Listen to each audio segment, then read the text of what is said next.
Thiago Negro, por que as pessoas te acham escroto?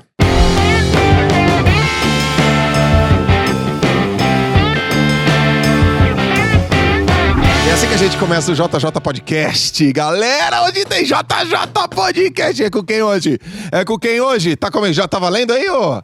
É com quem hoje? É com o Thiago Negro, mano. Tá aí, cara. Que merda, eu não sei se vou conseguir gravar um podcast com você, Eu acho que vai, cara. Eu tipo não assim, sei. finge que eu sou... Eu finge que tudo é novidade, que eu Finge nunca que te contei nada. Eu não sei que eu posso te contar que eu já não contei Eu vou te fazer umas entendeu? perguntas muito... Sério? Muito. Cara, a gente pode falar qualquer coisa aqui, né? Pode. Eu posso perguntar qualquer coisa aqui. Tá ao vivo? Não, então pode. E aí, Thiagão, como é que Tá você bom. tá? Cara, que Tô pô, ótimo. prazerzaço falar com você aqui no Pô, podcast. cara, fazia muito tempo que a gente falava, Joel. Puta honra aqui. Tipo assim, uns 5 minutos atrás, né? Caraca, bom, cara, sei lá, seja criativo. Eu tô 100% aberto aqui. Tá bom. Então, ó, não tem ordem, mas Tá. eu sou muito curioso com umas paradas tuas aí. Muito. E a galera também. Tá, vamos lá. Se vestir desse jeito, é normal ou é jogo de marketing? É normal jogo de marketing ou é anormal, desleixo, né? É jogo de marketing ou você é assim mesmo? Cara, jogo de marketing, só faço isso pra vender mais mesmo. E vende? E vende, acredita? Mas o que tem por trás aí? Não, brincadeira, não é por isso, mas é que, cara, uma das maiores conquistas da minha vida, Joel, foi poder ser quem eu sou a hora que eu quiser, né? Eu lembro que eu trabalhava como barman quando eu comecei e tal, e as roupas que eu usava como barman eram umas roupas muito desconfortáveis, cara. Eu usava, tipo, camisa social, calça, coisa por dentro, gravata e tal. E aí depois que eu fui pro mercado corporativo também, terno, gravata. E eu não tinha carro, eu não tinha dinheiro pra pegar táxi, Uber, 99. Então eu ia de ônibus pra maioria das minhas reuniões como assessor de investimentos. Eu chegava suado, cara, com pizza debaixo do braço. Aí eu chegava mega suado, corria pro banheiro do escritório do cliente, me secava. Então, cara, eu não gostava daquilo e ainda foi pra mim um puta esforço. E aí quando eu consegui atingir de fato minha liberdade financeira e trabalhar com algo que me permitia, né, poder ser quem eu quisesse, eu comecei a gradativamente ir ficando cada vez mais vagabundo em termos de roupa. Eu fui vagabundeando o meu lifestyle fashion. E aí eu comecei a mudar, primeiro... Como que foi? Foi numa viagem pra Nova York, eu acho. Eu encontrei uma calça de moletom muito legal. Foi aí que tudo começou. Pra que tudo começou? Eu falei, nossa, essa calça de moletom é gostosa, né? Cara, eu nunca te vi de calça jeans. Eu te conheço há 4 anos. Eu nunca te vi de calça jeans. Palestra, né, Joel? E aí eu fui dar uma palestra. E aí eu fui obrigado a ir na palestra e subir no palco de terno e gravata. E eu fiquei muito puto aquele dia. Obrigado? Assim, qual que é o dress code? Tá. Veio aqui assim e tal. E eu não sabia naquela época que eu poderia dizer simplesmente que não era assim que eu iria e do jeito que eu quisesse, né? E aí eu fui de terno e gravata, foi uma experiência horrível, odiava, não era quem eu gostava de ser. E aí eu falei, quer saber? Pô, descobri a casa de moletom, achei gostoso. Aí depois eu falei, quer saber? Porra, pegar uma camiseta preta, desde então uso a mesma roupa todo dia. Para as pessoas pode não ser tão impactante assim, mas para mim é um símbolo. Porque você me conhece em várias situações da nossa vida, né? Viajando, trabalhando, a gente puto, a gente negociando, eu na internet, a gente reunião interna, tudo. E você sabe que eu sou a mesma pessoa, né? Sim. Então, pô, quando eu tô em casa, quando eu tô com a audiência, quando eu tô contigo, eu sou essa pessoa sempre, né, cara? Então, a maior conquista da minha vida, ou uma das, é eu poder ser eu mesmo, de manhã, de tarde, de noite, em casa, com a Ká, com você, como amigo, ou numa live com o público. Então é por isso que eu uso essa roupa, porque é a roupa que mais me dá conforto. Acho que tem muita gente que valoriza coisas diferentes, e no meu caso, mais do que aparência e tal, eu valorizo muito o conforto. Aí eu acho que eu acabo performando melhor até. Cara, é verdade. Eu tô lembrando de um evento que a gente fez, o primeiro hora H, eu tava de blazer, calça, tal, Nossa. sapato. E aí eu fui te Tá anunciar. Você lembra que eu fiz? Que eu fui lá pra trás, vesti uma calça de moletom e uma camiseta. Com vocês, Thiago Negro! Aí fiquei de calça de moletom. E depois eu coloquei a roupa de volta, cara. Eu coloquei de novo o blazer, tá ligado? Hoje eu sou um cara que me visto muito mais parecido, muito mais parecido com você. Bonezão. Sempre fui assim. Eu sempre fui assim. E o meu dress code na época era muito mais por conta de insegurança minha. Eu era inseguro, cara. Do que eu tinha que vestir. Porque, pô, eu entrei na internet. Eu queria dar mentoria. E aí um dia eu lembro que um cara falou assim pra mim, você dá mentoria? Eu falei, dele pra esportista? Eu falei, não, cara, pra empreendedor. Dele, cara, não consigo te imaginar. Pra mim você é um esportista. Eu falei, nossa, então eu tenho que me vestir como um empresário e tal, né? E aquilo me trouxe, foi importante, me trouxe uma reflexão. Mas hoje eu também cheguei nesse nível de conquista que tipo, putz, Legal. boné, minha Não, camiseta. uma vez você falou fazer, meu, pra mim, na minha vida, só de boné agora, não vou tirar o boné, ela vai cantar. Agora, se me perguntasse assim, ó, se vestir assim te dá mais dinheiro, eu acho que dá. Pra mim deu. Eu acho que dá. Por quê? Porque o Warren Buffett me ensinou um negócio interessante que é sobre você jogar na sua zona de conforto, né? Então, a gente tem aquela máxima que, pô, a grana, etc, tá fora da zona de conforto. E eu acho que isso daqui é verdade até um momento da sua vida.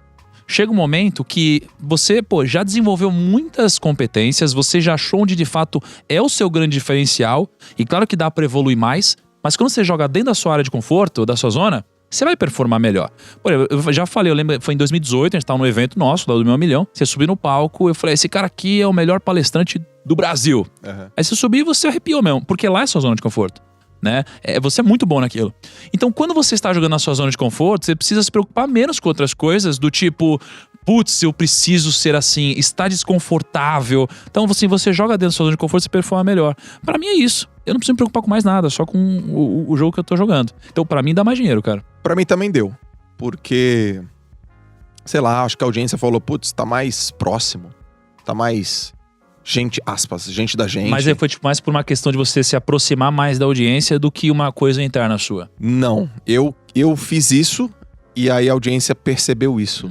Eu quebrei algumas crenças que eu tinha, do tipo, preciso me vestir daquele jeito pra ser visto daquela forma. Não, cara, eu vou ser eu mesmo, eu vou conseguir ter performance se eu for eu mesmo. E quem sou eu? Eu gosto de música, eu gosto de boné, eu gosto de groselha. Não, às vezes. E tem uma coisa também, né? É muito mais fácil comprar roupa, né? Porra. Cara, não, mas se liga. Você não compra mais roupa, nem eu. É sempre as mesmas. Ou a gente manda fazer com as nossas próprias frases, né? É verdade. Aí tem uma maçãzinha, uma frase, o boné manda fazer vir uns 10 boné, você vai trocando os boné. Tênis é preto. É tudo igual, é. Ou a gente manda fazer o tênis. Ou manda fazer. Não, mas é que é verdade, porque, cara, é um saco e você ir na loja e roupa e ficar experimentando roupa. Porra, eu sou aquele cara que eu vejo, puta, eu uso esse tamanho, é G, tá, então me vê 10 pretas. E pronto. Acabou, né? E eu nem experimento. É isso. Me fala uma coisa, cara. Você falou sobre as coisas que você valoriza e essa roupa é uma delas. Quais são as 3 coisas que você valoriza na vida? Na tua vida. Que você dá valor, cara. Acho que só uma parada assim, acho que a roupa, não é a roupa que eu valorizo, é o símbolo da roupa pra mim, tá? Sabe? O símbolo da liberdade mesmo, de poder ser quem eu sou. Agora, 3 coisas que eu valorizo na minha vida. Puta, cara. Eu acho que o lifestyle que eu conquistei é uma coisa que eu valorizo muito. Meu lifestyle, de poder, assim, o fato de eu poder estar com você aqui e estar trabalhando, produzindo conteúdo que de alguma forma agrega pra galera, mas me divertindo ao mesmo tempo, isso daqui é incrível. A maioria das pessoas não tem esse privilégio, né? Sim. Elas trabalham, fazem coisas que elas odeiam, é um saco. E o meu dia é muito legal. E a gente ainda ganha dinheiro fazendo isso. Eu digo que eu sou pago pra aprender. Eu sou pago pra aprender com os melhores. Porque eu tava... Onde que eu tava esses dias? Eu tava num podcast de um amigo, e aí ele disse assim, Thiago, queria te agradecer. Porque você me ensinou muito sobre investimentos. Você me fez ser uma pessoa muito melhor, eu ganhei dinheiro, comecei a montar meu portfólio, eu e minha família. E aí eu falei pra ele assim, cara, eu também queria te agradecer por me ensinar. Aí ele falou, como assim? Eu falei, porra, cara, porque se não tivesse você pra aprender, eu não iria me dedicar tanto pra eu mesmo também aprender e estudar. Porque o fato de eu estudar, aprender e repassar rápido essa informação é o que me faz absorver tudo que eu aprendo. Então a minha vida se trata de eu aprender, eu ir atrás de coisas e eu ensinar. E quando eu faço isso, eu fixo na minha cabeça. E aí eu preciso aprender coisas novas, então eu sou pago pra aprender, no final das contas, né? Então eu agradeço a galera que me ouve, porque isso é importante pra mim, né? Então isso é a primeira coisa que eu valorizo muito, esse lifestyle. Né? Uma coisa que eu valorizo muito também, cara, é que a gente ouve várias vezes na vida que pra você crescer e você ser grande e tudo mais, você precisa ser aquela pessoa safa, ligeira, esperta, a pessoa que é malaca, que é política, que manja e tal. E eu considero que eu sou até, de certa forma, um pouco inocente. No sentido de que, cara, eu sou muito otimista, eu sou um eterno sonhador, eu sou um cara que gosta da Disney e tal. Eu tenho meus hobbies, eu gosto de videogame. Então, eu sou uma pessoa, digamos, inocente ou do bem, ou seja lá qual é a palavra, sabe? Que eu acredito nas pessoas, né? Eu acho que um dos piores conselhos que os falsos coaches ou sei lá, ou as pessoas que querem lacrar ou postar frases de efeito na internet dão, é o seguinte, nunca conte os seus segredos ou coisas pros outros e deixa seu resultado falar mais alto. Aí geralmente tem alguém com uma foto de uma Lamborghini atrás, um cara de terno e tal, sabe? E eu discordo muito disso, porque eu, sendo essa pessoa talvez inocente, eu geralmente abro os meus planos, mas eu tento ter um filtro de com quem eu abro esses planos. E por que isso é bom pra mim? Porque vai ter gente que automaticamente vai sair da minha jornada porque não se identifica com esses meus sonhos, meus planos. Mas vai ter gente que vai vir para mais perto. Então eu compartilhar o meu destino é uma forma de eu angariar pessoas que também querem ir pro mesmo lugar. Então eu trago aliados, né? Eu trago gente para dentro que vai me ajudar a crescer e vai crescer junto. Então, uma das coisas mais felizes que eu tenho na minha vida é essa. É essa honra interna ou essa felicidade de que, porra, eu consegui crescer, consigo continuar crescendo, né, profissionalmente, no mundo dos negócios, na admiração, talvez, por algumas pessoas, sendo essa pessoa que eu sou. Né, essa pessoa otimista, do bem e que não é essa pessoa ligeira, né, coisa e tal. Deixa eu fazer uma consideração. Tem duas coisas que eu vejo você fazer e que eu reconheço pra caramba que é uma coisa muito incrível e uma eu comecei a aplicar. Lá em 2008, quando a gente começou a fazer negócio junto, 2018, quando a gente começou a fazer negócio junto, eu lembro que você fazia os pitches na frente das pessoas que você ia fazer. Os pitches? Você fazia pitch na frente da equipe. Beleza. Eu lembro dessa, aí tinha lá, a gente tava lá na XP, você falou assim, então galera, se liga só, olha só. Verdade. Lembra disso? Deixa eu apresentar pra vocês como que eu vou falar. Vai falar assim, então pessoal, na vida a gente precisa ter algumas coisas, uma dessas coisas que a gente sempre quer, liberdade. A liberdade pode ser traduzida através do seu trabalho, o seu trabalho tem... E eu ficava olhando, eu falava, cara, o Thiago ele fica contando pra galera o que ele vai fazer. E eu não fazia isso. Porque eu achava, sei lá, eu falava, será que precisa? E eu valorizava aquilo. Hoje eu faço. Hoje eu pego a equipe, olha só o que eu vou falar, dá uma olhada se tá legal esse pitch. Isso eu aprendi contigo.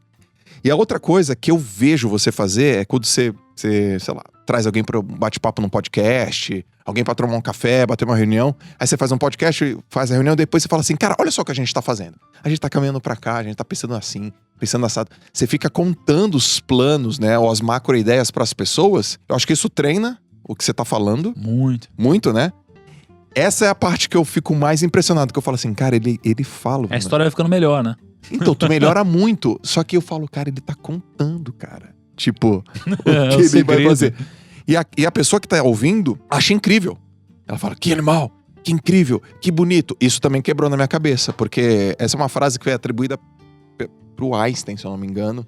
O Einstein fala assim, quando você... Duas coisas você tem que fazer para que se você quiser crescer. Trabalhar em silêncio e, sei lá, trabalhar todo dia, alguma coisa nesse sentido. E com você, eu realmente vejo você não fazer isso, assim. E isso me inspirou porque, hoje mesmo, falando com o time hoje do DNA, eu falei, deixa eu falar pra vocês o que eu vou falar pra galera. Aí depois entrou uma outra pessoa, eu falei, deixa eu te falar de novo o que eu acabei de falar, porque isso vai treinando, né? Muito, é muito. E eu concordo muito contigo, e eu acho que a terceira coisa que tá refletindo aqui... Até mesmo você concorda comigo, porque é você que, né? Que fui eu que disse. Foi ele que disse. Eu concordo contigo, porque isso fui eu que, né? Eu concordo Seria contigo. foda você discordar, certo? Imagina. Mas, cara, a terceira coisa... queria falar um negócio impactante, bonito e tal, mas eu acho que não tem. E acho que a terceira coisa que eu valorizo muito na minha vida... Bicho, acredite se quiser, é a sorte que eu tenho. Eu sou muito sortudo, mano. Cara, fala disso aí. Cara, eu sou muito sortudo na minha vida. Eu sou muito sortudo. Mas uma vez você me falou o seu conceito sobre sorte, que eu achei massa. Eu não vou falar antes pra ver se é esse. Pra ver, tipo, se eu só na hora inventei alguma coisa pra ele, né? Ou sei lá. Mas se não for, eu te lasco aqui. Vai. Não, e qual que é o negócio? Eu sou extremamente sortudo, tá? Assim, desde quando eu nasci, velho. Desde quando eu nasci, porra. Eu nasci numa família que me ama, eu nasci numa família que... A gente teve nossos problemas familiares, todo mundo tem. Pra alguns, os problemas dos outros parecem menos, parecem mais, mas assim, pra quem vive, sempre é mais. Então, eu vivi meus problemas, a gente tem uma família que tem muitos problemas, mas eu também tive muita sorte, porque a família me amou muito, sabe? Acabou me colocando no rumo do empreendedorismo, de alguma forma. Porra, todos os problemas, todas as cagadas que aconteceram na família, porra, a gente conseguiu reverter, sabe? Aí eu tive sorte quando eu tava na faculdade e aí, pô, eu tava num corredor, num intervalo, indo beber água e um amigo meu falou que ele tinha um amigo que tinha uma agência de barman. E aí eu peguei essa oportunidade que apareceu, né? E falei, pô, cara, sério? Será que dá pra eu trabalhar de barman também? Aí, pô, desde esse momento de sorte, ter começado a fazer isso, até o trabalho no Outback, até... cara, por algum motivo eu ver um evento da XP, de um cara lá, o Doug, falando de marketing digital, e eu ter olhado para aquilo e decidido entrar no marketing digital, até eu ter decidido vender meu escritório quando eu fiz isso, até, eu ter ido no TED que eu não ia e te conhecer, entendeu? Você não ia? Eu não ia. Acabou indo por causa do código que não sei o que lá. Então, assim, uma série de coisas. Mas você tem faro. Entendeu? Você tem faro. Porque acho que todo mundo, cara. Você tem faro. Eu acho que a sorte tem a ver com foco, de alguma forma. Sorte tem a ver com foco. Porque quando eu falo disso, de o meu amigo no corredor falar sobre negócio de barman, quando você tá focado em oportunidade, na verdade não é que aparece, é que você percebe. Isso. Você só reconhece. O foco, ele te ajuda a reconhecer as coisas. Não a encontrar ou descobrir, eu acho, né? Então, quando você começa a focar nisso, você começa a reconhecer várias coisas ao redor. Então, eu tive muita sorte. Eu tive sorte de, durante uma pandemia, pegar e se olhar de fora, entender que as pessoas iam ficar de casa e fazer um negócio super bem sucedido. Eu tive sorte de, ao invés de querer me fechar, querer, trazer mais gente pro projeto. E hoje a gente tem uma empresa grande. Eu tive muita sorte na minha vida, cara. Muita sorte. As pessoas que me encontraram, as pessoas que mandaram mensagem, a audiência que me conheceu, os vídeos, tudo. Eu tenho muita sorte. E aqui, aí a sorte, né? Eu não acredito naquela sorte da Mega Sena, né? Que é aliás, um conselho idiota que eu acho não adianta você querer ganhar se você nem joga na Mega Sena. Tem que ao menos jogar. Isso aqui é idiota pra mim. Estatisticamente é impossível de fato, não faz sentido. Você só vai perder dinheiro, né? Se você fizer isso ao longo da sua vida, você vai, na média, perder muito dinheiro. Não só na Mega Sena, mas na vida mesmo. Então, assim, não é essa sorte. É a sorte de que, de quando o Chris Gardner veio pro Brasil, meu cara da Procura da Felicidade, eu era muito fã dele. Cara, eu fiz de tudo pra conseguir me encontrar com ele, consegui. Só a Globo, a Forbes, o BTG Pactual e eu conseguimos nos encontrar com ele. Cara, sei lá, eu tinha uma entrevista com ele 11 da manhã, era 7 horas, eu tava pronto. Ele chegou mais cedo, só tinha eu no salão, ele chegou pra mim e falou: moleque, você é incrível, você é um puta profissional, porque os profissionais estão sempre prontos. Foi sorte, né? Mas assim, aquela sorte em que, eu me preparei pra ela, né? Então, eu acredito que a sorte, ela tem um fator matemático aqui. Ela tem um fator matemático, né? Então, no mercado financeiro, a sorte pode trabalhar ao seu favor ou contra você. Então, se você compra uma boa empresa, e significa, em outras palavras, que está comprando uma boa gestão, ou seja, um grande CEO, uma equipe de diretoria incrível e tal, essa equipe, ela tende a produzir muitos eventos incríveis e que em algum momento vai sair uma notícia. Empresa tal adquire tal empresa por um puta deal. Só, caraca, eu não esperava que isso ia acontecer. Não esperava, mas assim, você se posicionou positivamente à sorte, né? É quase como a convexidade, né? Então, na nossa vida, eu me posicionei muito bem a esse tipo de sorte, né? Então, eu sempre fiz um pouco antes das outras pessoas, né? Time. Então, assim, o time é importante. Então, por exemplo, quando tava todo mundo indo pras festas da faculdade, eu tava fazendo entrevista de emprego. O ponto eu não passei nenhuma, porque eu não podia pelo meu horário da faculdade, mas eu queria que alguém me liberasse. Isso aqui me colocou em vantagem em relação aos outros. Então, no momento que a faculdade permitiu, eu fui primeiro, né? Porque antes disso eu tinha sido barman, garçom e tudo isso. Então, acho que a sorte tem a ver com time e convexidade, né? Agora, se eu falei o que você... Tem uma consideração. Eu tô lembrando aqui, cara, que você nunca fez um drink pra nós. E é barman, hein, Eu Kaique? nunca fiz um drink? Nunca. Impossível. Nunca. E alguma vez o Thiago fez um drink pra nós? Eu nunca fiz você uma caipirosca com abacaxi. Uma água com gás e sei lá, e morango. Eu nem sei se isso... A frustração é a gaita que eu nunca vi tocar. Nossa, é verdade. Você mete a marra da gaita, né? Tem uma gaita aí? Caraca, tem uma gaita aqui, Então você cara. vai fazer uma gaita. Vai fazer uma gaita. Quero ver achar. Tem aqui, em algum lugar dessa mudança. Cara, a sorte que você falou foi assim, ó. Uma vez também. Você falou... não sei onde a gente tava. Você falou assim... Eu acredito que existe uma sorte, que é aquela que você não vai atrás, mas ela passa na tua frente. E você pega. Ou você percebe. Você falou Porque tem aquela ideia da sorte, né? Sorte é quando encontra oportunidade com competência. Sorte. Aí você falou, não, mas tem uma outra sorte também, que é aquela que meio que você não foi atrás. Você não foi intencional, mas ela passa e meio que você percebe. Ah, sim. Essa eu pego bem. Pois é, cara. Essa eu pego bem. Eu acho você um cara com muito faro, né? Comigo, por exemplo, lá em 2017, você ouviu eu falar uma coisa na mesa, assim. Eu falei uma coisa pro Rodrigo Simons, que tava, sei lá, do outro lado da mesa. Você ouviu, você tava conversando com o Ícaro, de frente a frente eu tava ali perdido, cara, parecendo... Sabe, um pintinho fora do ninho, assim, perdidão. Aí você falou, ei, cara, o que você faz, meu? Porque você ouviu falando uma coisa, teu ouvido tava ligado, assim, né? E eu já vi você fazendo isso com várias outras pessoas. Tem faro, você tem timing. Esse timing, eu quero perguntar pra você, foi desenvolvido? Foi aprendido? Foi os dois? Foi por causa da tua escola? Tem a ver com o teu talento? Você reconhece ele? Sempre foi assim? Desde pequeno, eu sempre tive uma... Assim, de coração aberto. Eu tenho quase como uma... Eu sou muito inquieto. Eu sou muito inquieto. Eu acho, você acha No que é sentido inquieta? de... Paciente, né? O WhatsApp, como é que ele é com o WhatsApp contigo? Planejado, WhatsApp. É. Eu não posso reclamar tanto. Ele responde no mesmo dia. Caraca. Você tá no lucro então, Kaique. Caraca, depois me fala como é que é isso aí. Não, mas olha só, eu sou inquieto no sentido de que, desde pequeno, eu sempre fui um cara que gostei muito de videogame. Mas não qualquer jogo, né? Então eu odiava aqueles jogos em que você não tinha o senso de progresso. Tá bom. Então, por exemplo, você tem um jogo de luta, você tem uma coisa assim, não tem um senso muito de progresso. Um RPG tem, você vai subindo de nível. Então, eu às vezes não conseguia dormir, porque, cara, eu precisava desse senso de progresso. E aí, tinha um jogo que eu jogava, e aí eu coloquei outras pessoas, outros amigos pra jogarem junto comigo, pra que enquanto eu tava dormindo, essas pessoas estivessem jogando e subindo o nível, eu acordava, elas iam dormir e eu subindo o nível. Então sempre tinha esse negócio de progresso. Então quando você fala do timing, talvez eu tenha acertado timings por acaso, por causa desse senso de progresso que eu tenho. Legal. Porque isso. quando eu vejo você falando um negócio, a minha cabeça ela só tá pensando assim, progresso. Então, se eu ouço alguém falando assim, puta, mano, eu queria muito fazer tal coisa, eu imediatamente penso em alguma forma de aqui trazer progresso. Penso.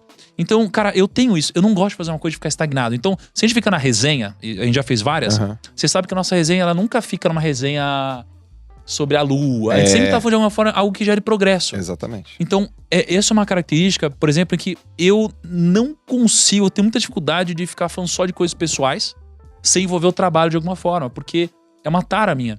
Então, acho que essa minha possessão pelo progresso, ela me faz ficar puto com quem não pensa assim. É muito difícil, eu sou muito impaciente com quem não pensa assim. Então quando a pessoa começa, olha só, veja bem, eu fico impaciente, né? É muito difícil pra mim. Você é um cara muito paciente nisso, eu não tenho muito. E aí, esse meu senso de progresso, cara, quando eu junto com alguém dando um mínimo indício de que quer, cara, é uma identificação imediata comigo, né? Imediata. E aí quando eu sinto que eu posso ajudar ou participar de alguma forma, cara, eu vou pra cima. Então talvez o timing não tenha sido... Eu entendo a importância do timing. Mas é difícil. Como que você faz pra desenvolver o timing correto? É difícil, né? Talvez um pouco de intuição, tentativa e erro, fazer várias vezes, mas... Sim. Eu acho que não é que eu desenvolvi muito bem o timing. É que eu sempre fui muito progressista, assim, nas coisas que eu faço. E aí, quando acontece, a gente depois fala que acertou o timing, mas é porque... Sei lá, eu juntei o progresso com alguém querendo, né? Ô, Tiagão, qual que é o teu talento, velho? Qual é o teu cara, superpoder? Eu gostaria de falar outros. Às vezes as pessoas imaginam assim, o super do Thiago é empreender, sei lá, investir, não sei o que lá. A conclusão que eu cheguei é que o meu superpoder é uma mistura de duas coisas. É uma mistura de ser otimista e sonhador com ser um bom comunicador.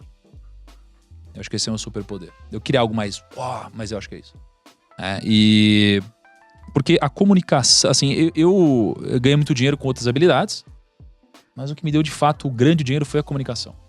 Foi a comunicação organizada. Né? Então, por exemplo, eu não me comunico tão bem quanto você num palco, mas eu consigo eu consigo misturar a educação com o sonho e com negócios de alguma forma, assim. Eu consigo educar e ensinar de uma forma simples, né? E... Então, eu acho que essa simplicidade é o meu superpoder. Porque desde quando eu tinha um escritório lá atrás, eu me comunicava com as pessoas, eu conseguia ser persuasivo com as pessoas, mas eu acho que eu só consegui também utilizar bem esse superpoder porque eu sempre fui muito genuíno, né? Então, a minha comunicação ela tem muita vantagem competitiva, porque eu sou genuíno. Então, eu falo coisas sobre videogame aqui, né?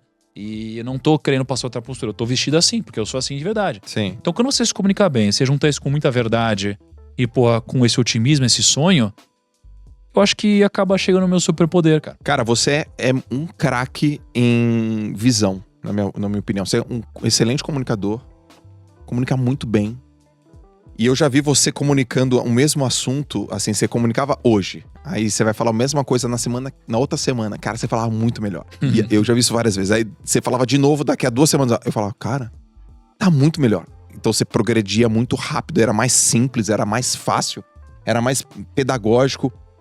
E quando você adiciona visão... Cara, por que eu tô aqui do teu lado? Porque você fala assim, Joelzão, se liga só, cara. Imagina a gente fazendo isso aqui. O que vai acontecer daqui a 3 anos? Eu falava, caraca. Eu sou bom em pintar uma tela. Nossa, assim, né? cara, você pinta muito bem. Mas não pinta só pra turma que tá próxima a você. Você pinta pra audiência. Você dá muita esperança. Eu acho que se a gente pudesse colocar isso de uma maneira categórica, eu colocaria... Você é um cara que gera ótimas perspectivas. Tem cara que tem boas expectativas. O que é expectativa e perspectiva? Aprende isso com o Altamiro. O cara, assim, ó. Ele vai comprar teu curso. Lá, a tua mentoria do 1.000 milhão. O cara tem uma puta expectativa. Cara, o que ele vai me fazer, né? Ele vai me ensinar a investir. Ele vai me ensinar aonde eu aloco meu dinheiro. Ele vai me ensinar a isso. É uma baita expectativa. Aí depois, quando ele sai com você, ele sai com uma puta perspectiva. Ele fala, cara, eu posso ter uma vida melhor. Posso ter uma qualidade melhor. Eu posso ter um lifestyle. E aí, você consegue fazer isso muito bem.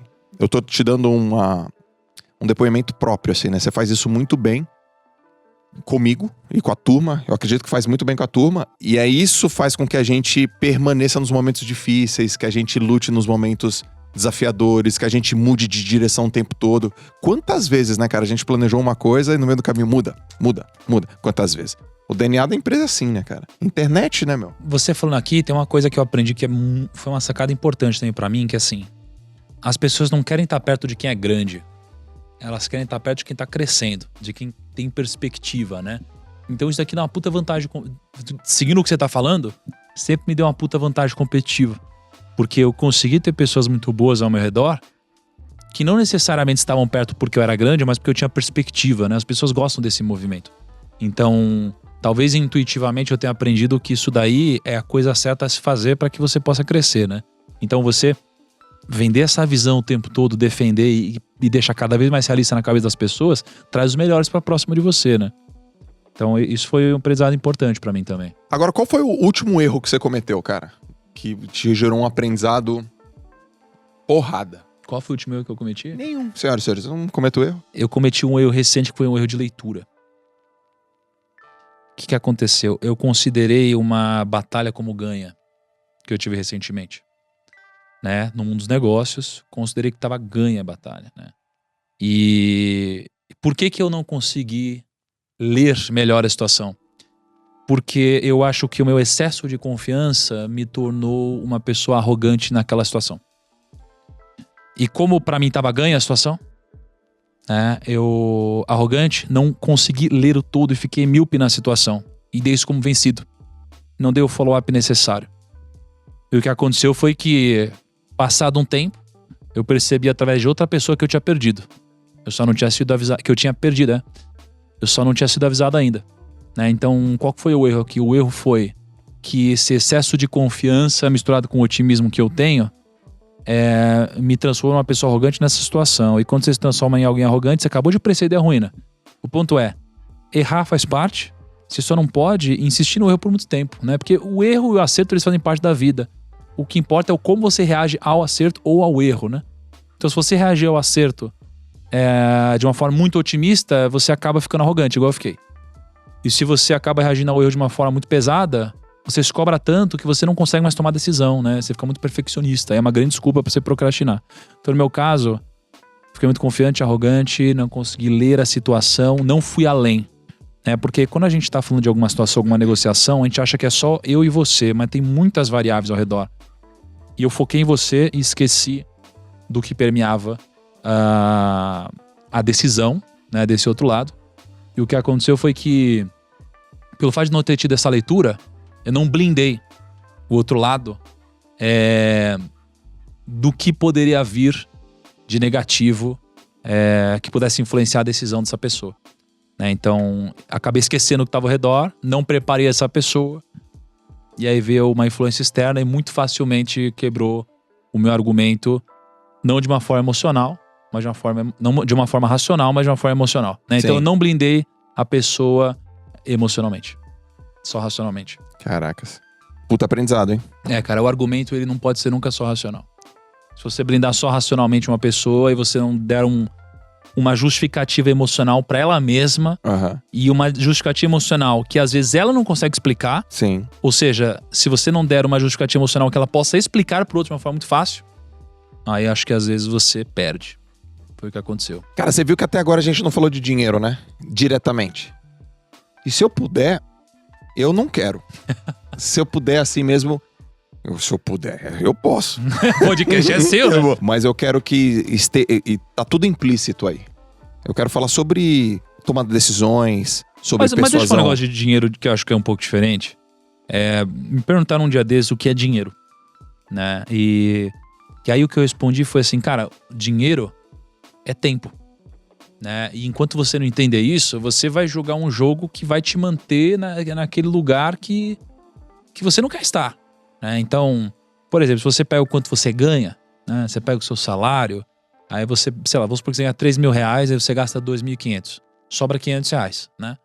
E aí se você trabalha 250 horas por mês, significa que você ganha 500 reais, trabalha 250 horas, então o preço da sua hora é 2 reais, né? E aí se você vai comprar um copo desse, quanto custa um copo desse, Kaique? Sei lá, vamos supor que seja 50 reais então. Cara, você precisaria então trabalhar 25 horas pra você comprar esse copo. E não pagar 50 reais, né? Então quando você começa a entender isso daqui, você começa a tomar decisões muito mais pertinentes. Em que, você vai jantar e vai comer 200 reais no japonês. Não são 200 reais. São 100 horas de trabalho. Se você trabalhar 10 horas por dia, são 2 semanas inteiras pra jantar aqui, entendeu? Assim, dinheiro é tempo. Então seu trabalho é pegar o seu dinheiro ou pegar o seu tempo hoje e investi-lo de uma forma que no futuro você crie mais tempo. Só que geralmente as pessoas fazem o inverso. Então elas ficam vendendo o tempo delas. Só que elas vendem o seguinte, elas, sei lá, exemplo, pegam um carro hoje. Elas pegam um carro que vale 3 mil horas, só que elas parcelam o carro. Então elas vão pagar 6 mil horas pelo carro. E aí você teve um déficit de horas. Só que se você faz isso ao longo da sua vida, chega uma hora que acaba o seu tempo.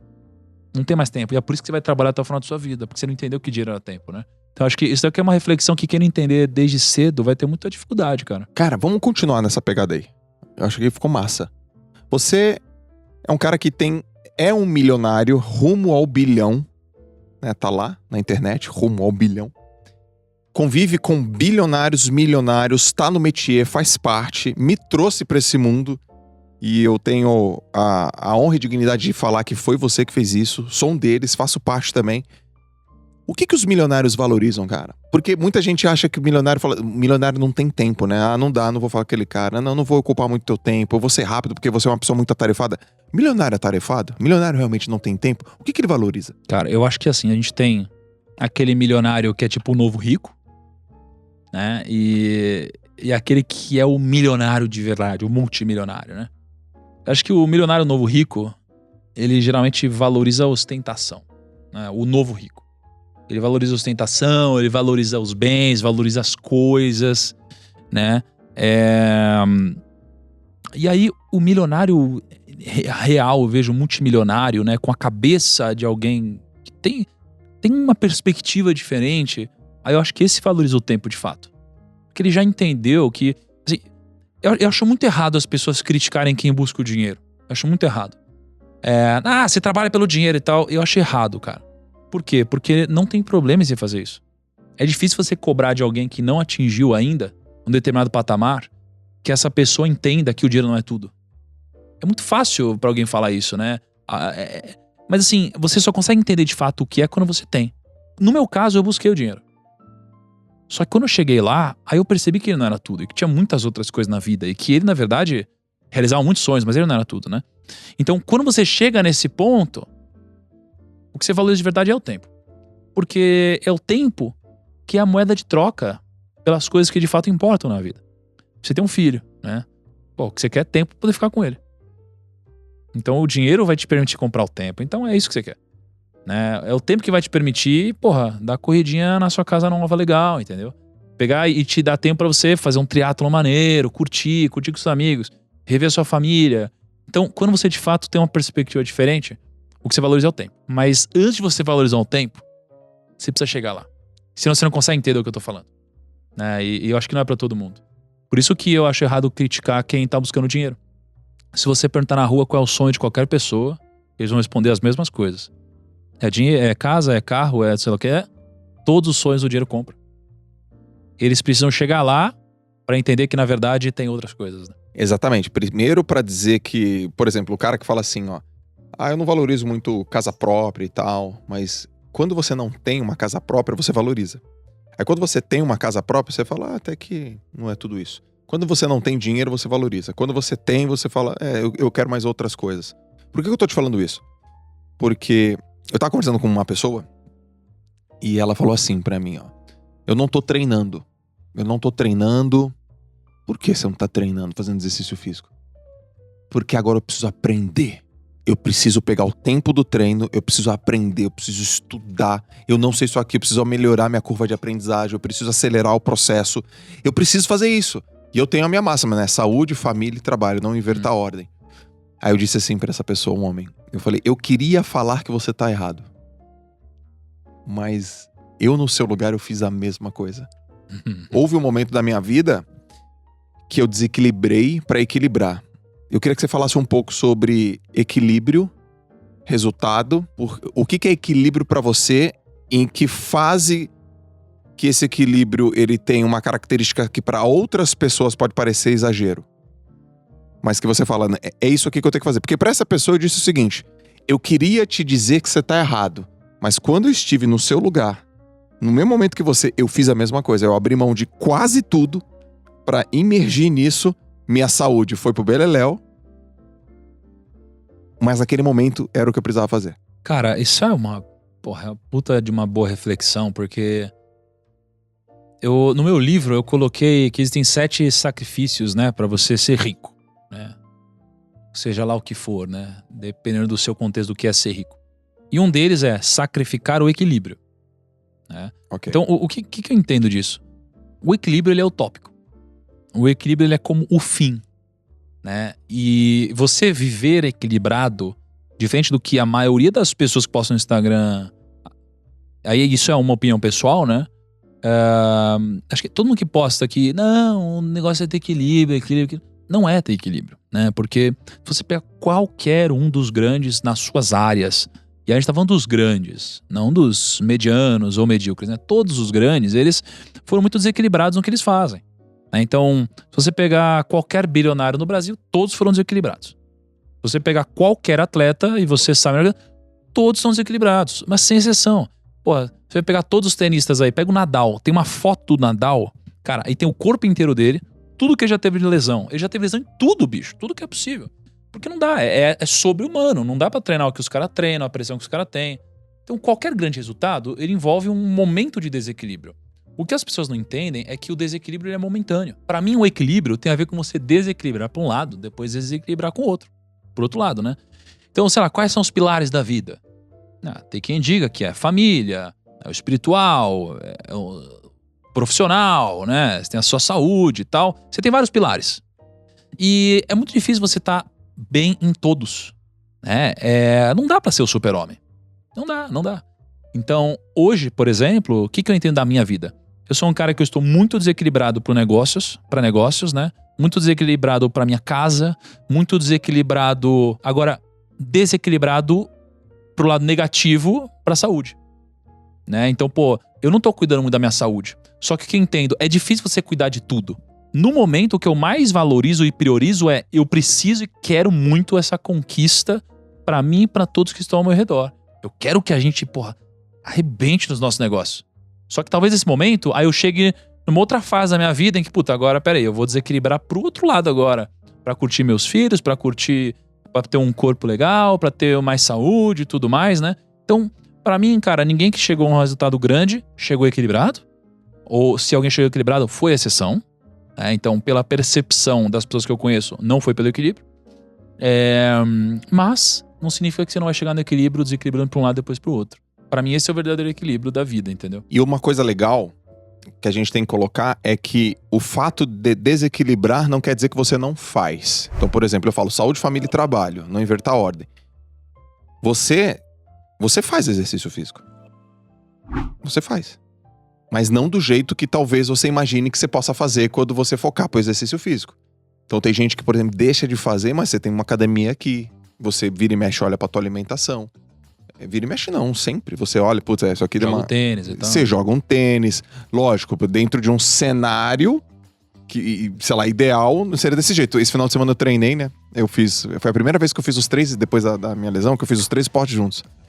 E depois que eu saí, eu falei, nossa, meu, que saudade de ser atleta. E só viver treinando. Nossa. Que saudade. Aí depois eu pensei assim, mas sem a pressão maluca de ganhar. Porque a pressão maluca de ganhar é o que deixa o atleta maluco. Eu falei, eu queria só viver treinando sem pressão pra ganhar. Ou seja, que é uma coisa que eu imagino no futuro. Mas deixa eu colocar um negócio também. Eu acho que... Esse ponto de vista, eu acho que ele não se aplica a todo mundo. Eu acho que isso é uma coisa recente na minha cabeça, que eu comecei a aceitar mais algumas coisas na minha vida. Se você falar com o Thiago de, sei lá, de uns 3 anos, o Thiago de 3 anos era um Thiago, foda-se, é assim e pronto. Tipo, não, precisa desequilibrar, acabou. Não, se você não desequilibrar, você tá errado. O Thiago de hoje, ele entende que existem pessoas diferentes, objetivos diferentes, jeitos diferentes. Então, a gente tende a performar muito alto no que a gente busca, né? Então, no trabalho especialmente, você no esporte, a gente performa alto, né? Então, pra chegar onde a gente quer, a gente tem que desequilibrar de fato. Mas talvez tenha muita gente que valorize vida totalmente diferente da nossa. Nem todo mundo quer ter um puta resultado. E se quem estiver ouvindo estiver enquadrado nisso, talvez você não precise desequilibrar mesmo. Talvez você possa ter uma vida equilibrada, né? Eu ouvi um dia desses aí, a gente ouviu junto, um negócio de que às vezes você tem tanto conhecimento, tanta inteligência, tanta sabedoria, que você acaba ficando desgostoso com o mundo, de entender sobre como ele funciona e fica até mais difícil e mais chato viver, talvez, né? E às vezes tem pessoas que acabam sendo mais felizes, mas também mais ignorantes. E às vezes isso é a felicidade da vida delas, é o jeito equilibrado de viver, né? Trabalhando de segunda a sexta, aí final de semana com a família, não sei o que lá, e tá tudo bem. Só que não é o meu jeito de viver. Assim, tudo que eu faço eu quero estar lá em cima, desde sempre, né? Desde a época do videogame. E cara, eu de fato era nos jogos que eu jogava, e competições globais e tudo mais, até hoje nos negócios, né? Hoje, a nossa empresa, cuja qual a gente é sócio, é uma das maiores empresas do Brasil. Que hoje ela não é pública, mas em algum momento isso vai acontecer. Então a gente briga pra performar alto. Talvez não seja top 1, mas a gente sempre vai brigar pra estar lá. Porque é o nosso estilo. Mas o problema é que às vezes eu vejo que teve um amigo meu que ele falou que parou de ver meus stories, cara. Olha isso. Aí eu falei, por quê? Ele falou, me dá gatilho. Eu nem sabia o que era gatilho. Sabe o que é gatilho, Kaique? Você sabe o que é gatilho? Me dá gatilho. É tipo como se fosse... como se ativasse alguma coisa nele, assim. Tipo, dá uma inquietude do tipo, tô vivendo errado, que saco e tal. Queria viver igual a ele. Aí ele falou, ele olha pros meus stories e vê que tô aqui num lugar de manhã, depois de tarde no outro, depois não sei o que lá, depois acorda 5 da manhã, depois não sei o que lá e tal. Ele falou, cara, me dá gatilho. Não é estilo de vida dele. Não é o meu. Então eu passei a aceitar melhor isso nos últimos tempos. Cara, é uma boa também, uma boa reflexão. As pessoas não são iguais, né? E o que é verdade pra mim, não necessariamente é verdade pra você, ou é verdade pro Kaique, ou é verdade pra quem tá assistindo ou ouvindo aí. É verdade, cara. Ó, você aprendeu isso com, sei lá, com 30 anos. Eu aprendi isso com uns 38. Eu levei mais tempo. Porque isso é a capacidade de você ter empatia com a pessoa. O cara não quer aquilo, a mulher não quer. Eu tenho uma frase, por exemplo, que eu uso muito, você sabe. Ganhar não é tudo. Querer ganhar é tudo. Tem gente que fala, não quero ganhar. Aí tem uma outra, João, eu preciso ser competitivo o tempo todo? Porque você fala pra eu competir, que competir é bom. Não quero competir. Então a pessoa tem que buscar realmente o que é importante pra ela, né, cara? O importante pra ela. Tem um ex-diretor que eu gosto muito, chamado Antônio Abujanra. Ele morreu. Ele tinha um quadro chamado Provocações. Ele fazia uma pergunta assim, o que é a vida? No final, né? É uma pergunta muito difícil de ser respondida. Só que se eu te perguntar o que é a vida hoje, daqui a um mês, o que é a vida? É outra coisa. O que é a vida daqui a um ano? É outra coisa. O que é a vida daqui a um ano? É outra coisa. Então quando eu escrevo lá no 100% presente que você vai conseguir tudo quando você estiver 100% presente, e que a gente pode mudar de opinião, porque não é vergonha nenhuma parar pra pensar e mudar de opinião, tá tudo beleza, cara. Agora, quando o cara quer ser Thiago Nigro, quer ver, quando o cara quer ser Thiago Nigro, ou quando o cara quer ser Joel J, ou quando o cara quer ser uma outra pessoa, ele não sabe os tombos que você leva, só sabe as pingas que você toma. Me fala aí uns ônus de ser Thiago Nigro. Porque a galera só quer os bônus, né? Pô, eu queria ser o Thiago, né? 30 anos, multimilionário, andar de calça de moletom, Forbes 30 Under 30, uma empresa bilionária, pô, ser um dos caras mais, sei lá, bem visto do cenário, maior influenciador de finanças do planeta Terra. Bônus. Mas quais são os tombos que você toma que ninguém vê, cara? Cara, é interessante isso daí, porque ontem a gente tá na casa de um amigo, né? E o amigo, ele disse que às vezes as pessoas pedem coisas pra Deus, assim, né? Tipo, Deus, me permita não sei o que lá, não sei o que lá, não sei o que lá, não sei o que lá. E aí ele fala que às vezes Deus dá, né? Só que ele dá o pacote, né? Ele não dá só o que você busca, ele dá também o que você vai precisar pagar e percorrer pra chegar lá, né? O meu amigo fala o seguinte, você pede pra Deus mandar a chuva, mas lembra que tem a lama também que fica, É né? tipo isso, né? É. Então, assim, realmente, eu acho que tem um lado muito bom de ser Thiago Nigro. Dentre eles, pô, você tem a fama, você tem porta aberta com um monte de gente, você tem dinheiro, tem mais liberdade. Só que ao mesmo tempo, todas essas coisas boas, elas são ruins. Todas elas. Então, por exemplo, você pega a liberdade e a fama. Liberdade e fama, eu sou livre pra poder fazer o que eu quiser e tal. Mas ao mesmo tempo eu não sou, porque se eu tirar uma catota do nariz, tiro foto, né? Se eu tiver bravo um dia, tiro foto. Se eu tratar mal algum primo, vai parecer que eu sou um escroto. Se eu ficar bêbado numa balada, uma coisa normal, isso vai ser um absurdo, né? Se eu esquecer de pagar um imposto, absurdo, caloteiro e tal, né? Assim, sei lá, 60% da população é endividada. Aí você não paga um imposto, fodeu, você não pode. Então você começa a ter um conflito, né? Em que, no meu caso, o que começa a acontecer? Acho que quanto mais você cresce, mais sucesso você tem, mais gente proporcional do outro lado também existe. Porque tem pessoas que, para crescerem, a única forma é inferiorizando alguém de alguma forma, né? Então, tem muita gente que quer te ver cair, né? Pô, pega o Big Brother. Quando que o Big Brother dá audiência? Quando tem treta. Quando tem treta. Quando alguém fala alguma cagada, quando alguém é cancelado, quando acontece alguma coisa assim, né? Eu me peguei um dia desse, eu refleti muito, cara. Refleti muito. Eu não tô assistindo o Big Brother, mas não tem como você não saber o que tá acontecendo. Tudo chega na sua cara. E aí eu queria entender uma treta que tava acontecendo. E aí eu coloquei no YouTube. Eu falei, não, deixa eu entender. Carol Conká. Por que tá todo mundo falando dela e tal? Aí eu comecei a ver. Falei, caraca, olha o que ela falou, não sei o que lá. Só que aí eu pensei o seguinte, falei, cara, olha só, eu estou alimentando uma parada ruim dentro de mim, que não vê isso daqui. E é exatamente por isso que tem gente que gosta quando alguma coisa comigo também acontece. Aí eu falei, vou parar de ver isso. É verdade. Porque, cara, eu tava lá, só que é um ciclo. E eu meto o pau em quem tá falando de mim, que falou, tá errado e tal. Só que eu tô fazendo isso. Aí eu falei, que absurdo. Aí eu parei de ver, né? Então, essas coisas acontecem. Então você começa a ser cobrado como se fosse um super-herói. E você não é, né? Somos humanos. Por isso que é muito mais fácil você ser um ídolo do passado, daqueles quando não tinha internet e tudo mais, do que hoje. Porque antigamente era uma foto, era uma apresentação. Hoje não, hoje é toda hora, é 24 horas. As pessoas sabem como eu penso, como eu visto, as roupas que eu uso, como eu falo, a hora que eu acordo, a hora que eu durmo, sabe tudo. Sabe em que cidade eu moro, sabe onde eu tô, sabe tudo. Então, assim, o ônus a cobrança é muito grande. Você precisa ser um ser humano perfeito, pelo menos essa é a expectativa das pessoas. Não dá pra agradar todo mundo, então você tem uma certeza, você vai desagradar sempre, qualquer coisa que você falar. Então, você sempre vai ter crítica. Se você falar A ou B, sempre vai ter um contraponto. Sempre, né? E... cara, eu acho que esses são os principais, cara. E eu acho que hoje eu parei de ter upside no meu crescimento. Se eu pudesse escolher manter o impacto que eu causo hoje, mas sendo menos famoso ou até um anônimo, eu faria isso. Sério? Eu faria isso. Porque a cobrança é muito dolorosa, cara. A cobrança é muito dolorosa, né? Mas só se eu pudesse manter o meu resultado. Porque quando eu decidi essa vida, eu tava ciente do que iria acontecer comigo, de que eu iria abrir mão de uma grande parte da minha privacidade, mas por outro lado eu ia poder atingir esse resultado e esse impacto que eu atingi. Eu tava ciente, então eu nunca vou me vitimizar por isso. Eu não me arrependo. Mas se eu pudesse escolher, eu diminuiria a minha fama, com certeza, se eu pudesse manter o resultado. Caracas. Porrada. Essa é porrada. Caracas. E você, cara? Qual que é o ônus do seu Joel J aí? É um pouco parecido com você. Eu recebo muitas perguntas assim... Como é que faz pra ter foco o dia inteiro como você? Mas quem falou que eu tenho?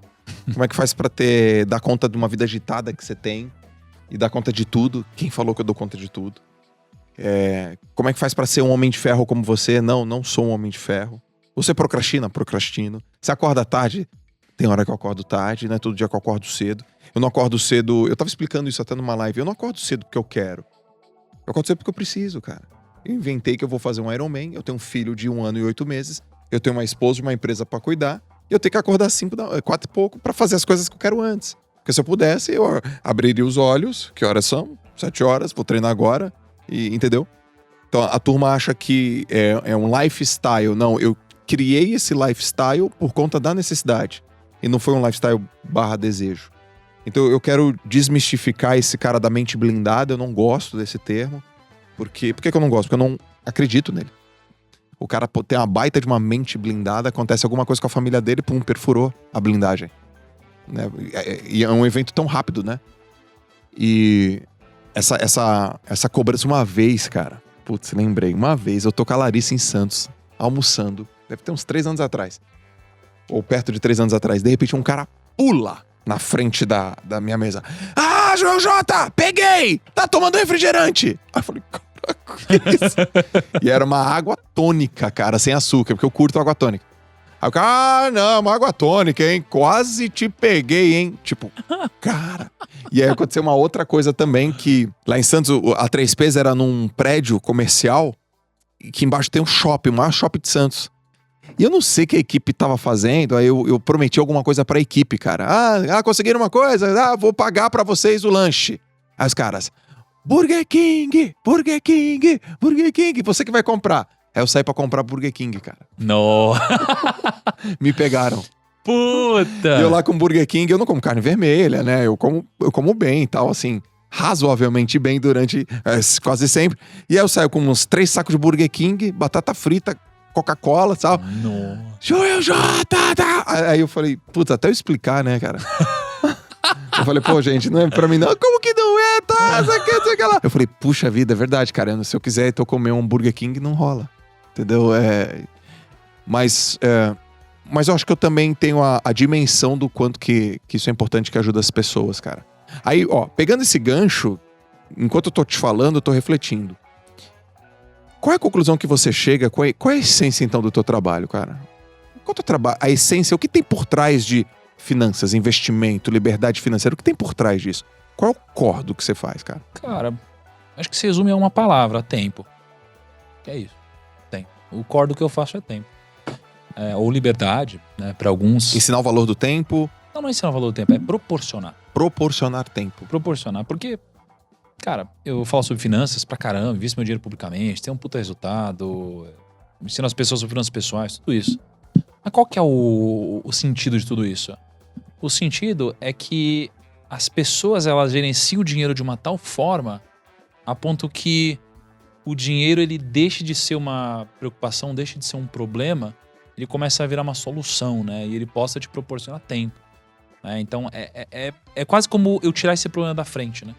Porque eu realmente acho que o problema, ele resolve quase tudo na vida. Ou ele pode resolver tudo na vida, né? É doença, quase todas, é distância, é segurança, é educação, cara. É você ser bonito ou não. É tudo isso, entendeu? Assim, no final das contas, é acesso. Porra, hoje você tem o pay to win, né, cara? Você... eu quero ficar famoso. Você começa a se colocar em um monte de lugar, começa a pagar pra conhecer um monte de gente, você começa a pagar pra fazer anúncio, começa a pagar pra trazer tal pessoa na sua festa. Cara, pay to win. Quem tem dinheiro faz quase que o que quiser, né? Então, assim, qual que é a essência do que eu faço? É proporcionar tempo pras pessoas. Tempo pro que de fato importa. Só que pra você poder extrapolar essa camada, primeiro você precisa descobrir o que não importa na prática. Mas só na prática, na teoria não. Você falar, olha, filho, um moleque com 10 anos de idade, filho, esquece esse negócio de ter um carrão, não vai mudar nada da sua vida, esquece esse negócio de balada com seus amigos, esquece... Cara, é muito fácil falar. Mas assim, quando ele puder testar e experimentar e ver que isso daqui não vai satisfazer ele, aí é outra coisa. Cara, eu concordo absurdamente, porque quando eu tive uma dívida, há uns 12 anos atrás, 11 anos atrás, eu tive uma dívida. E isso aconteceu, cara. Eu trabalhava, sei lá, eu nem sei te contar quantas horas, não importa. Eu tinha uma dívida, cara. Então eu fazia todo tipo de trabalho. Eu dava aula de natação, aula na faculdade, tentava vender, sei lá, comida, brigadeiro, tudo pra pagar minha dívida. E aí eu dormia muito pouco. Eu dormia assim umas 4 horas por noite e meu pai não me via. E aí eu queria pagar. Aquilo tá me incomodando, Thiago. Me incomodando.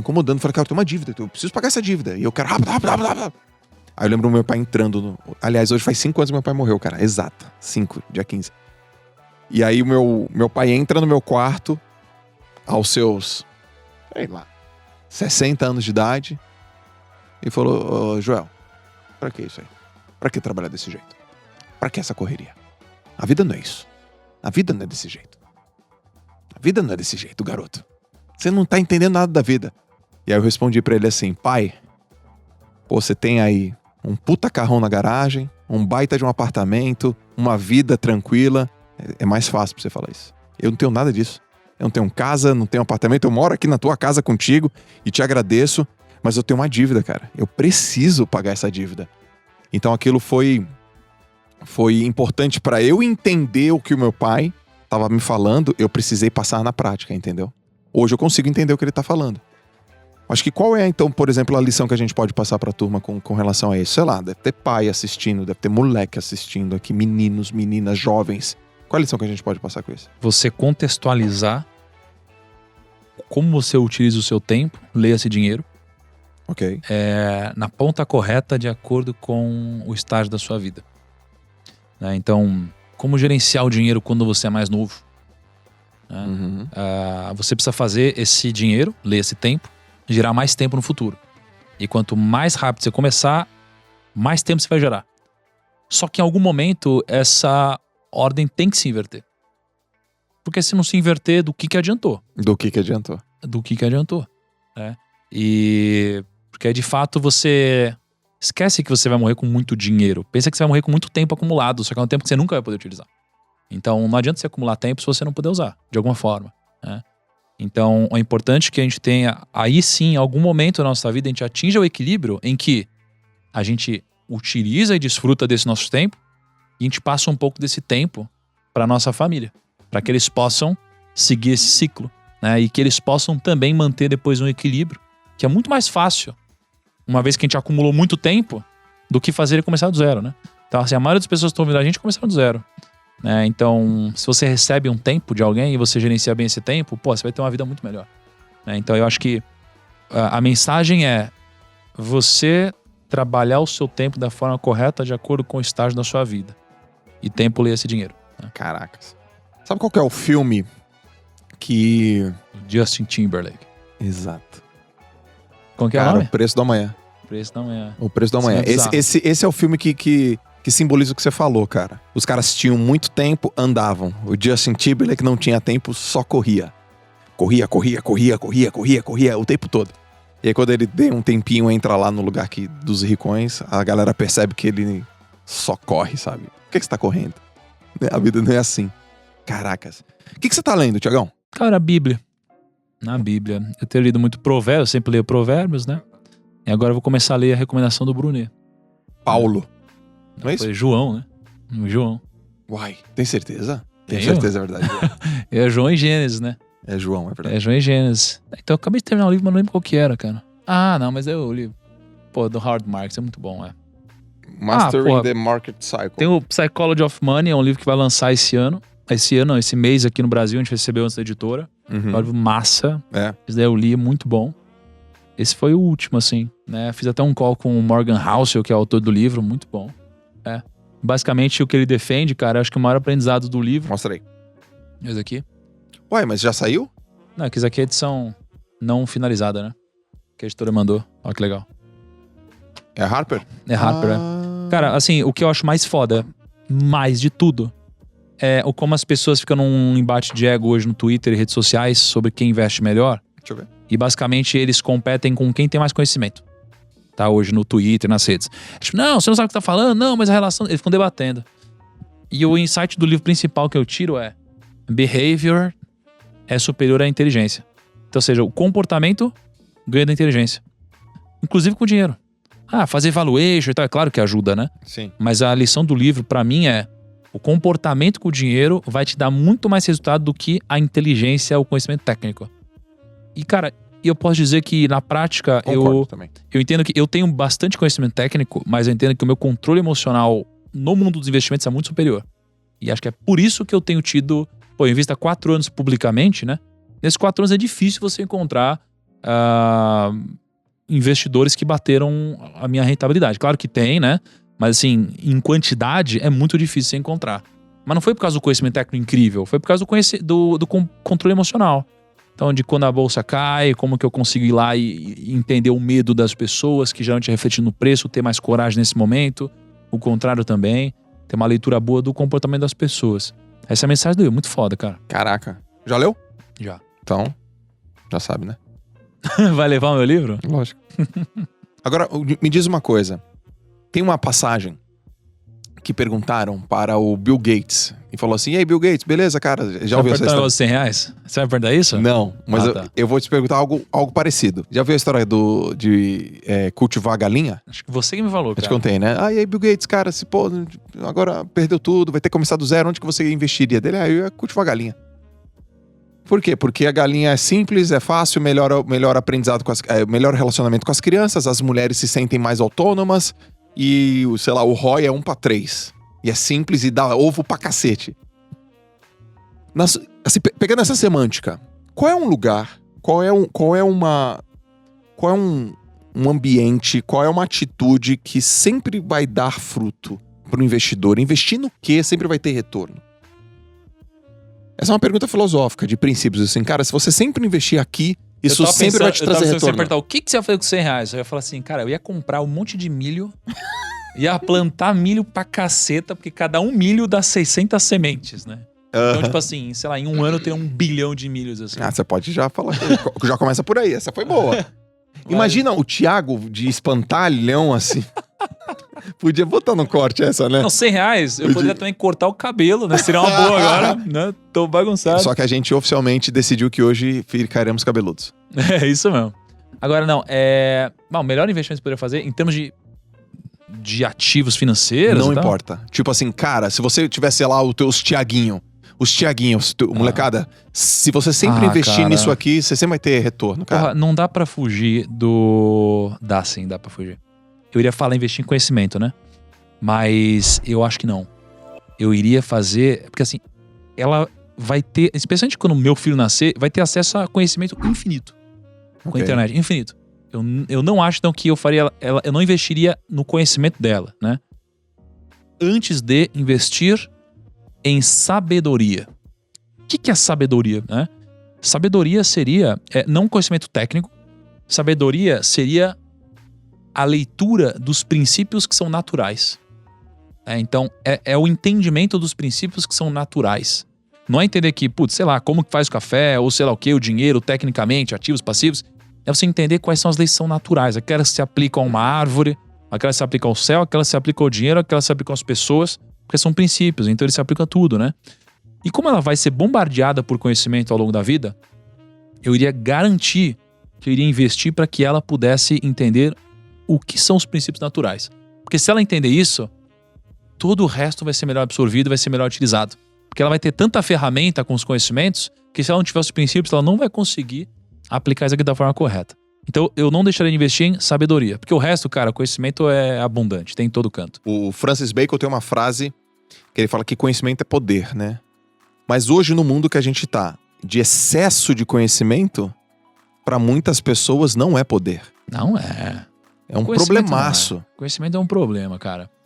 O Google, ele começou a resolver esse problema, só que agora gerou um outro problema, né? Porque agora, o Google, ele trouxe todas as respostas, né? Resolveu esse problema. Só que ele não trouxe todas as perguntas, né? Assim, fazer a pergunta é o grande segredo, né? Então, se tá tudo no Google, por que não é todo mundo bem sucedido? Porque nem todo mundo sabe fazer a pergunta certa, né? E aqui é muito difícil. Então, você nunca vai encontrar a resposta certa se não fizer a pergunta condizente. Então, o conhecimento, ele não é poder.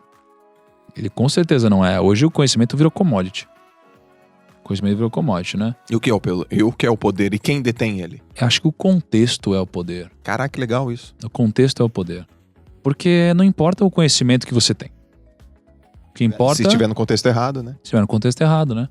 Pensa você mesmo. Você é um cara que você tem uma bagagem incrível de muita leitura. Várias vezes, né? Você já me resumiu trocentos livros e tal.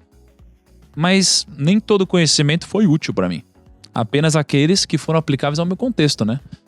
E, porra, demora pra você absorver conhecimento, né? Lembra do tempo, é escasso. Então, cara, você tem que estudar o que você, cara, vai aplicar no contexto e talvez uma outra esfera pra você adquirir um pouco mais de cultura, talvez. Mas, cara, eu acho que o segredo é o contexto. De tudo. Cara, isso sai uma frasezinha, hein? Você que é bom de frases groselhas, você... Cara, vai ser uma groselinha aqui agora. Cara, o contexto é o poder, cara. É verdade. É. A gente é baseado, condicionado, moldado pelo contexto. Cara, inevitavelmente. Porque, ó, se o conhecimento ele tá aqui desde sempre, tá tudo escrito. Tá há muito escrito, tempo, né? né? Há muito tempo. Assim, o contexto é a arte, né? Porque o contexto foi mudando ao longo dos anos. O conhecimento não. Né? Ou pouco, né? Digamos assim. Então, você conseguir linkar os dois é o que vai te dar o resultado.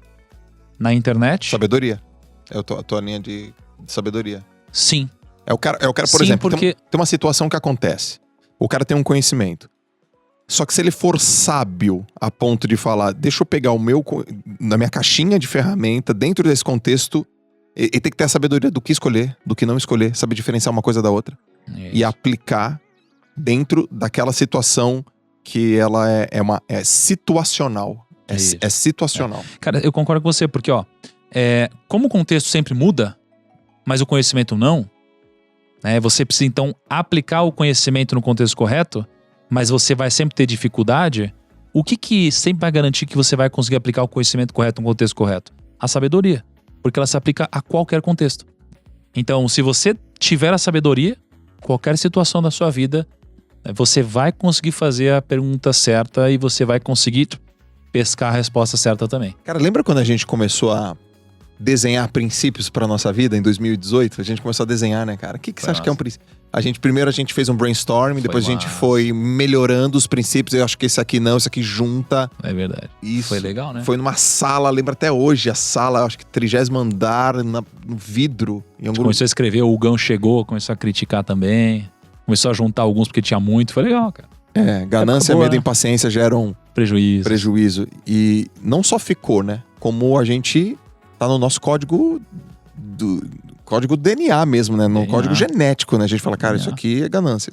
Os princípios da empresa, né? Tem tudo aí, cara. Cara, os princípios vai mudando, da empresa. A gente vai adicionando o que a gente sente do contexto, né? E é legal porque o princípio, ele não só é uma filosofia que a gente acredita, mas sim uma filosofia que a gente segue.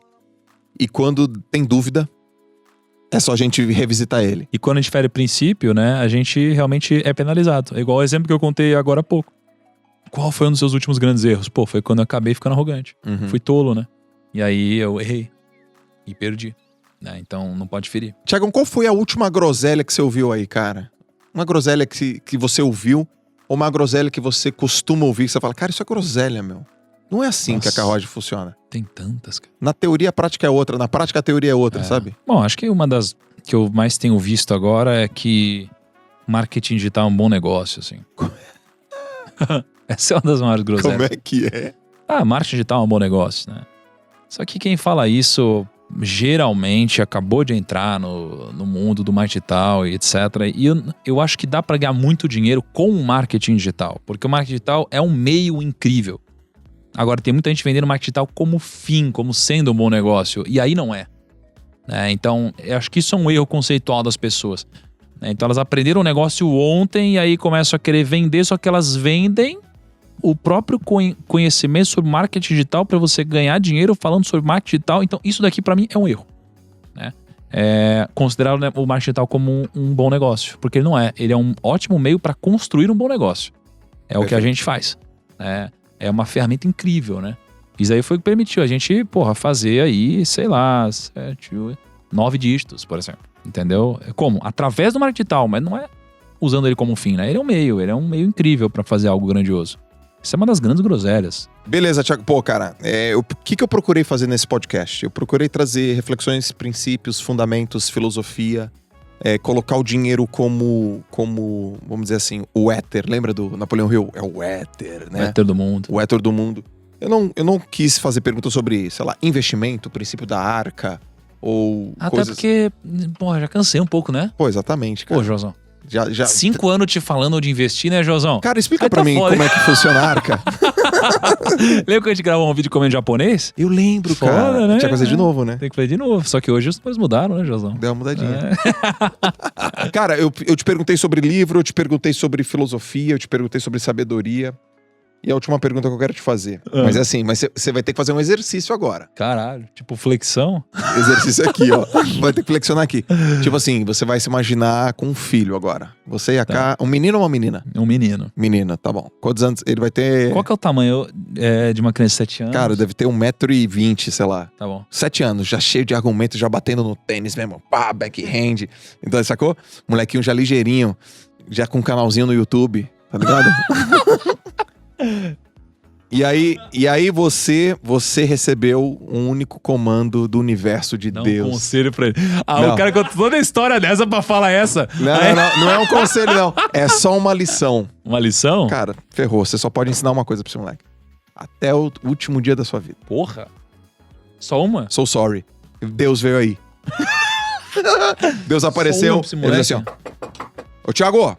Aí você fala, pode entrar. Ele, já entrei. Nossa, só uma coisa pra um menino? Ensina só uma coisa a partir de hoje pro teu moleque. E essa coisa você só vai masterizar, vai reforçar nele, vai treinar, vai ensinar. Mas é uma coisa só. O foda é só uma. Só uma. Porque tem tantas, cara. Se eu fosse dar só um conselho, eu daria o mesmo conselho. Se fosse pra dar só um conselho, eu daria o mesmo conselho que o Davi deu pra Salomão. Não tem muitos conselhos que eu pensei agora. Mas se fosse pra dar só um, teria que ser esse. Que é persiga a sabedoria. E aí ele iria encontrar todas as respostas aqui. Porque, pô, pensei em vários. Pensei em dar um conselho de cautela.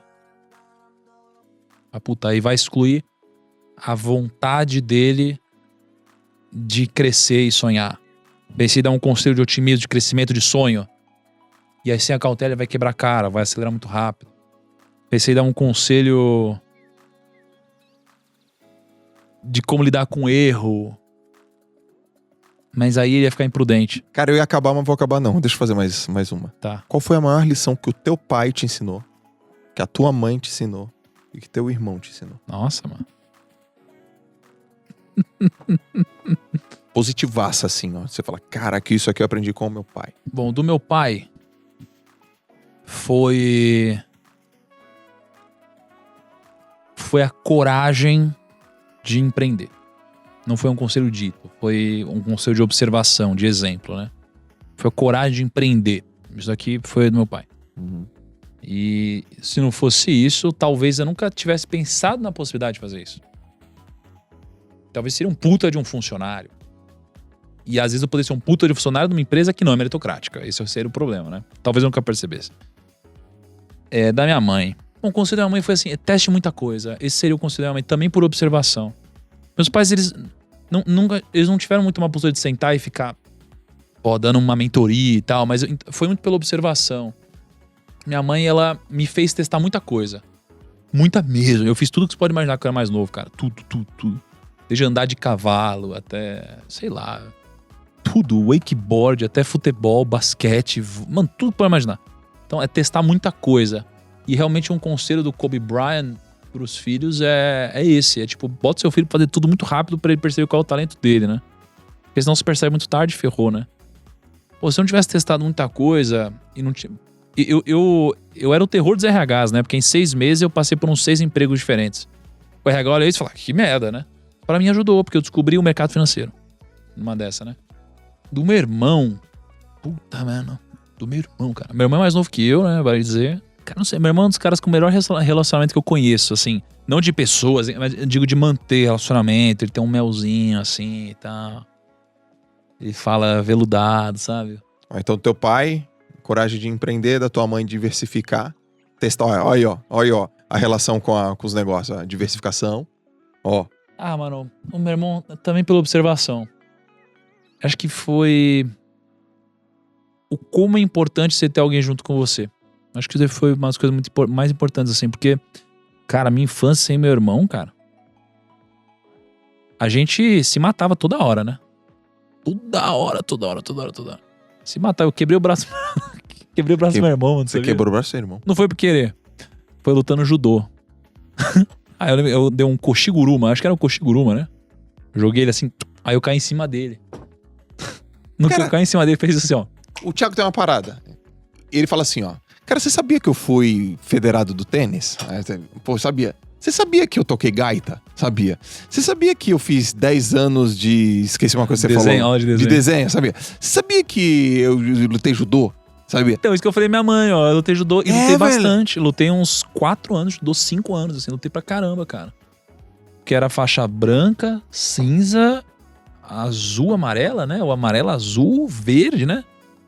Eu cheguei ali na 4ª faixa. Alguma coisa, eu fui bastante, cara, judô. Cheguei a fazer karatê. Fez karatê também? Mas aí pouquinho karatê. Corria no estacionamento. Muito louco isso, né? Cara, sabe o que era muito bom? Atletismo. Eu corria pra caralho. Aí uma vez eu fiquei puto com o professor. Porque o atletismo, você tem o caminhozinho, né? É. E aí eu ganhei a corrida de folga, assim, sabe? Aí eu fui e continuei correndo pra grama, assim. Aí o professor foi e me desclassificou. Eu falei, tá louco, eu ganhei? Ele falou, combinado é você ter que ir parando devagar e tal. Sei lá, eu fiquei puto. Não sei, mas eu fiquei puto. Isso daí foi no São Paulo. Cara, fiz natação, que é mais? Sei lá, fiz um monte de coisa, João. Mas o do meu irmão, acho que foi isso. A importância de ter alguém com você. Se eu tivesse um filho hoje, né? Eu quero ter. Eu dificilmente... Com a minha cabeça de quem não é pai ainda, né? Mas hoje eu não teria só um filho, assim. Eu colocaria alguém junto com ele. Porque quando meus pais brigavam, pô, a gente se juntava. Quando não tava mal... Por mais que a gente se matava toda hora, a gente sabia, né? E aí tinha uma coisa engraçada que... Sabe aquela coisa do irmão mais velho que ficava... sai daqui, não sei o que lá. Uhum. Aí quando a gente voltava da praia, o meu pai e minha mãe viravam e falavam... Thiago, deixa seu irmão deitar no seu colo. Aí eu falava, não, pai. Vai, no saco. Aí, tá bom. Aí meu irmão deitava assim, ó. Tá ligado? Deixa seu irmão deitar no seu colo? Aí quando era aniversário da minha mãe... minha mãe falou assim, me dá um presente de aniversário, Thiago. Aniversário. Dá um beijinho no seu irmão. Não. Ou deixa seu irmão dar um beijinho em você, sei lá, e deixa uma foto. Porra, mãe, nem fudendo, né? Meu aniversário. Todo ano era isso, cara. Era isso, Mas assim, pô, foi muito bom. Mudou bastante. Então, isso aí é uma coisa que me ensinou, cara. A importância de ter alguém, assim, porque é muito foda. É difícil, né? Você ter alguém desde tão novo, vendo tantas coisas com você, né? Então, cara, eu acho que é isso. Queridaço, cara. Um abraço pra você aí. Pô, cara, obrigado aí pelo teu tempo. Obrigado pelas ideias, pelas compartilhações. Tá precisando ler um pouquinho mais de livro, né? Tá faltando um pouco mais de leitura. Obrigado aí pelo compartilhamento, cara. Do cacete falar contigo. Valeu, mano. Pô, obrigado aí. Galera, esse é o Thiago Nigro numa versão... Que versão que seria essa? Uma versão mais... A versão homeschooling, né? Versão home... Como é o nome? Versão home. Valeu, galera. A gente se vê no próximo JJ Podcast. Fui!